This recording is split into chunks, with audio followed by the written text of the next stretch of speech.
Lilith is trying to break the 66 seals to free Lucifer from hell. Lucifer will bring the apocalypse.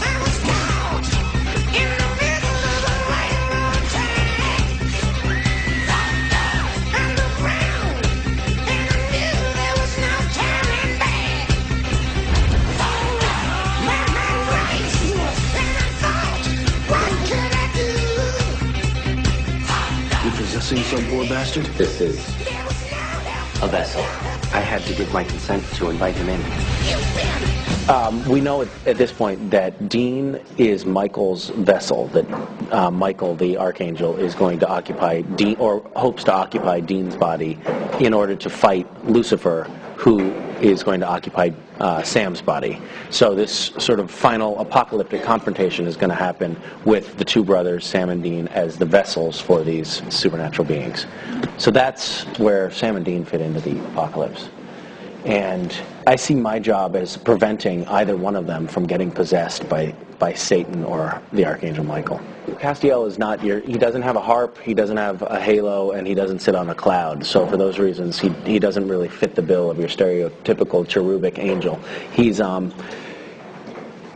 he's kind of rough edge. You know, in Revelation, in the Bible, the angels depicted there come down to earth and they destroy, say, all the fish in the sea or half of the animals on the surface of the earth, and they don't have any qualms with smiting and destroying, and that is what the show is drawing on to a large extent with the character of Castiel. He's a warrior of God kind of angel.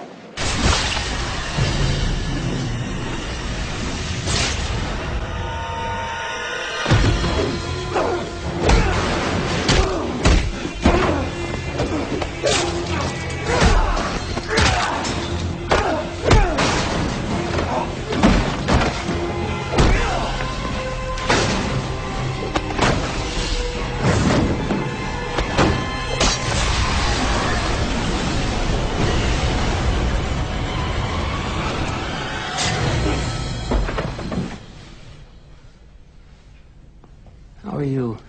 Alive? It's a good question. How did these two end up on that airplane?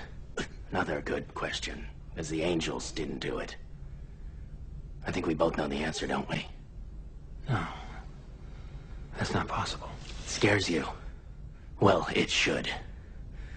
Now put these boys back together and go. I won't ask twice. The thing about Castiel that fascinated me the most from the beginning was the idea that he was not accustomed to how humans behave and was looking at them as these odd creatures and trying to figure out what makes them tick. That for me was the most fascinating element of Castiel, and the fact that he's not human himself. It's kind of fun to build a character like that. There keeps on being talk of God visiting, but I haven't seen the script yet. I hope personally that God is played by Miley Cyrus. That's my goal. We're shooting actually a Back to the Future 2 episode, so we're traveling back to 1978 again, and that's great because we get to see more Pintos, which is always nice, and bell bottoms. Yeah. The apocalypse that we're going to see it's not this drastic, sudden destruction of the entire world. It's more incremental, and it's more, you see little glimpses of apocalyptic reality in everyday life as it really is. There are outbreaks of diseases. They're like H1N1. In one episode, we see a President Palin, which is not a terribly far cry from a possible apocalyptic future. So it's sort of playing in the realm of plausible reality, which I think has been a really strong choice for the series. The apocalypse is not a good thing.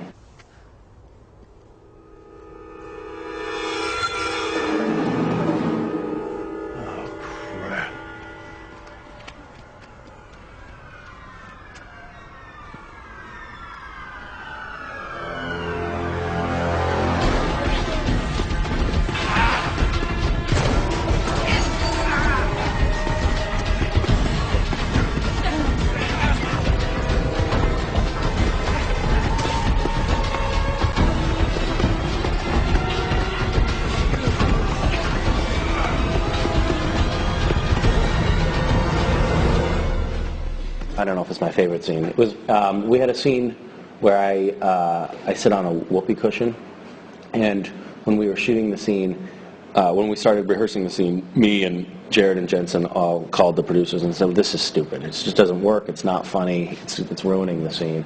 We actually argued on the phone with the writers down in LA for about 45 minutes. Finally, they said, "Just shoot it, and if it doesn't work, it doesn't work.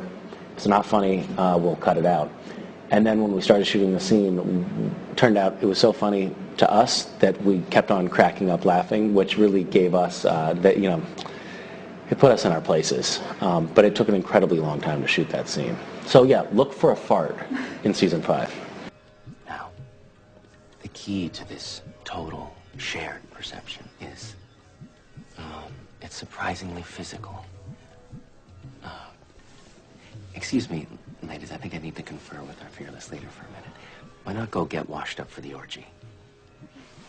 I think that it helps that the fan base seemed to respond well to my character, because my arc was originally for 3 episodes, so I've been around for now 2 years. So I'm glad about that. It helped me have a job for a longer period of time, which is always good.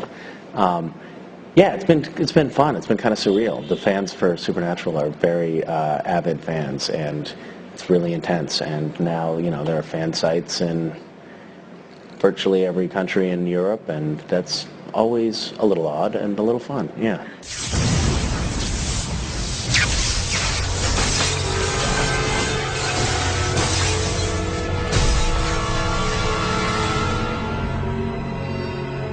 One of the things about Supernatural is that if you're a supernatural being in the show Supernatural, your employment is never really guaranteed, because they can always keep your character going but move you into the vessel of a new actor. Hopefully that won't happen with me. So far they've stuck with the same body, which has been nice for me.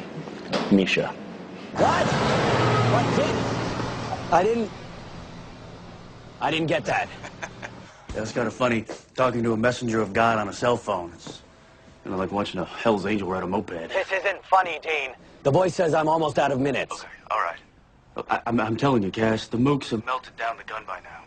Well, I hear differently. And if it's true, and if you are still set on the insane task of killing the devil, this is how we do it. Okay, where do we start? Where are you now? Kansas City. I'll be there immediately.